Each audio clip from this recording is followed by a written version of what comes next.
Sarah Mitchell had never thought much about the little routines that made up her evenings. On weekdays, after work, she'd usually make a cup of tea, curl up on her end of the couch, and watch whatever happened to be on TV. It wasn't glamorous, but it was comforting. That Tuesday evening, though, would become the moment she'd think about over and over again, the night something small felt strangely significant. She had been at work all day managing a project deadline, and her shoulders ached from hours at her desk. As soon as she got home, she changed into her favorite cream sweater, the one that felt like a soft blanket, and put on some light music while making tea.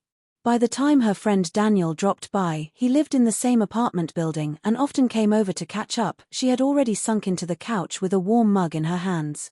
Daniel wasn't a new friend, they had known each other for years through mutual friends in the neighborhood. He'd been there through a lot of Sarah's ups and downs, her new job last year, her dog's surgery, and even a broken relationship she didn't like to talk about much anymore. That evening, though, things felt slightly different. They weren't talking about anything heavy. The TV was on, showing some upbeat cooking competition, and the room was wrapped in that kind of quiet comfort that only happens when you've known someone long enough to enjoy the silence. Sarah sipped her tea and pulled her legs up under her. She noticed Daniel laughing at something the contestant on TV said, and she found herself smiling at the sound.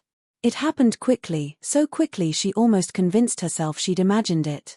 Daniel reached for the TV remote that was sitting between them, but his hand brushed against hers. It wasn't much, just a light contact, but it lingered for a second longer than she expected. Her heart gave a tiny jump, and for a moment, she froze. She didn't pull her hand away right away, not because she wanted to encourage anything, but because her mind was still catching up with what happened. The TV show continued playing, oblivious to the fact that Sarah's thoughts were suddenly tangled in questions. Why did it feel different? Was it just an accident?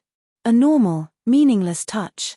Or had it carried something else, an unspoken message? Her instinct was to brush it off. She had known Daniel for years, maybe she was overthinking.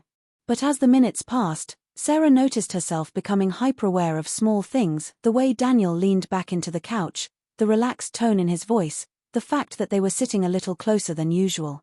She tried to focus on the TV, but her mind wouldn't stop replaying that moment. It wasn't romantic, it wasn't dramatic, it was just something. Something that made her realize how easily lines between friendship and something more could blur without warning. By the end of the show, Sarah was quieter than usual. Daniel didn't seem to notice, or maybe he did and chose not to say anything. He got up to leave, thanking her for the tea and making a joke about how she still couldn't cook like the chefs on TV. She laughed politely and saw him to the door. When she closed it behind him, the apartment felt strangely still. She stood there for a moment, holding her empty mug, thinking about how quickly a normal night could feel different. She knew she needed to figure out what that feeling meant, not just about Daniel, but about herself. Over the next few days, Sarah found herself avoiding the couch when Daniel came by.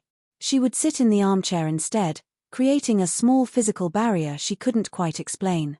She didn't mention the hand slip, but it sat in the back of her mind like a question she didn't know how to answer. One Friday evening, she decided to take a walk by the river to clear her head. The air was cool, and the city lights reflected off the water in soft ripples. That's when she realized the truth, it wasn't about Daniel at all. It was about boundaries. That moment on the couch had made her realize how important it was to notice and honor her own comfort zone, even in small ways. When she saw Daniel again the next week, she felt lighter. They talked, laughed, and watched TV, but she sat comfortably, with her tea in hand, confident in the space she had created for herself. The friendship remained intact, and Sarah knew she had quietly learned a valuable lesson. Sometimes the smallest moments teach you the most about who you are. And from that night on, she never forgot that boundaries aren't walls to keep people out, they're doors you choose when to open.